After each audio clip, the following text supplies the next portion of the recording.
Okay, this time, kids, let's discuss the kinds of verbs.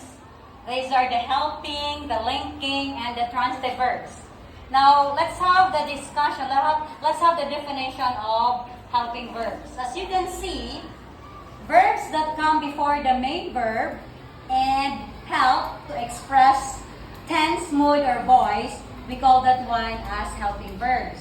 The example for that is Andres is reading Noli Me Tangere plus the main verb. Ngayon, ang tawag dyan, helping, because Andres is reading.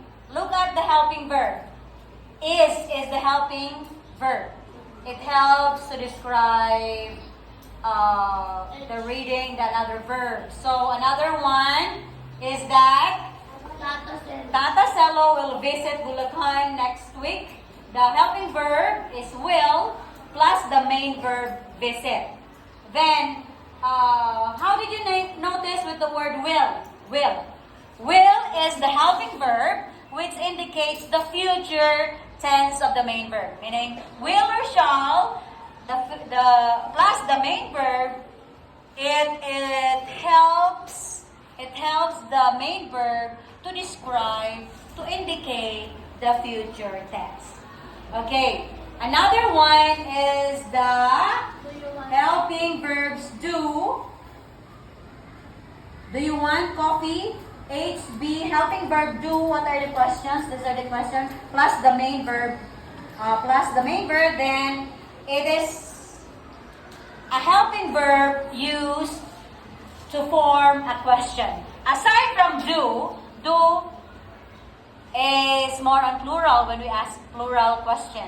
Aside from do is does. Does for only one, you are asking about a person or one person or a noun. How about did if it is in the past, okay? So, this one naman is linking verb. Linking verbs are not action verbs and they do not define any action. Instead, they describe the subject rather than the action like other verbs. Linking verb, they define the subject or add more details about it. That means sensory verbs. Bakit siya tinawag na sensory? Because we use the details about our senses. Like appear. What else? Look. Yeah, what else? Feel. What else? Okay, what else? Sound. Okay, what else? Taste. Anong example yan? It's more on our senses, right? So, we call that one as linking verb. Okay? Linking verb, we define the subject and add more details about it. Okay? Then, how about this one? Another linking verb. Like, verbs am, is, are, was, were, become, and seem are always linking verb. Di ba kanina helping yun, di ba? Linking, ang linking verb considered as also as the sound, the taste, the color, and whatever. Then, pag ito naman ay considered as verb, linking verb pa rin siya. Like, is, are, was, and were. Pag nagtutulong plus, naglilink siya sa verb, kaya naglilink siya, we call that one as linking verbs. As always, it helps or it link with the verb. Next, like this one, Philippines is my country. So, why link? Linking verb. It describes the Philippines. Philippines is only one, so the linking verb that we use is. Okay? How about the Katipuneros appear happy? Appear, it's linking verb because we use also the what? We use also our senses. The sense of seeing, feeling, or whatever is that. Now, in transitive verbs, dumako naman po tayo sa transitive verbs. verbs that require a direct object to complete their meaning. Kaya nagiging ano siya, nagiging complete because we have this direct object. Yung direct object, for example, may subject na, may verb, at mayroong another noun. So, direct object yon. Halimbawa, as you can see there, Goyong gives a gift. Goyong gives a gift. Goyong is the subject, the verb gives, and the direct object is gift. Pag ginawa naman natin na Goyong gives, ano? Ano binigay? Incomplete, di ba? Incomplete. Kaya kailangan niya ng direct object. Kaya gumagamit pa rin tayo ng transitive verbs. Mayroong nagiging complete ang meaning because of the direct object. Maliwanag po? Opo. Okay, another one.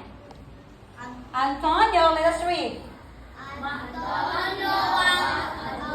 Not bought, it's bought.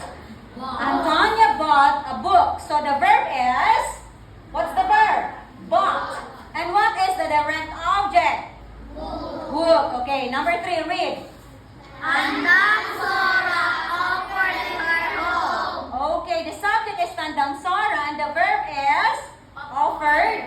Then what is the transitive verb? Home. Home. Okay, number 4. They chose Rizal as our national hero. Okay, look at that. They is the subject, verbs chose, and what is the direct object? Rizal. So, that's it. Maliwanag po? Opo. Maliwanag po. Opo. O, tingnan natin. Tingnan natin kapag ito ay maliwanag. Diba? Linking verb at saka we have to answer that one. The direction is determine the function of the underlined verb. You're going to write HB or helping verb. It serves as a helping or LV if it serves as a linking verb. So number 1, let us read number 1. Gabriel Silang is brave. Okay, what do you think is the answer here? HB or LV? Why? Because it helps. It describes the subject. Gabriela Silang is only one, so that it is. Number 2.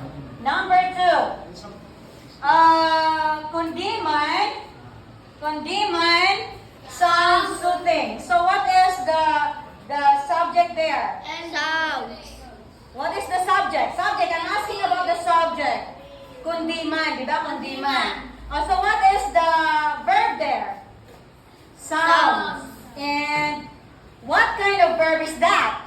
Envy. Why linking? Because it describes about the sounds of the subject kundiman. The next one is number 3. Everybody read. The rice cake looks yummy. Okay. So, what is that? Is it LV or HB? Envy. Is that LV or HB? Envy. One. Because the words look and it belongs to a sensory verb. Okay, next one, number 4. The grade 5 student have finished their homework. Gumamit tayo ng have, finish. Ano ang tawag doon? Pag gumamit tayo ng have plus the finished words, isa pa rin siyang ano? Ano pa rin siya? HB. Okay? How about Goyong will play? Tumutulong pa rin siya sa play. Ano ang tawag dyan? HB or LV? HB. Talaga? Opo. Okay. So, tingnan natin kung tama.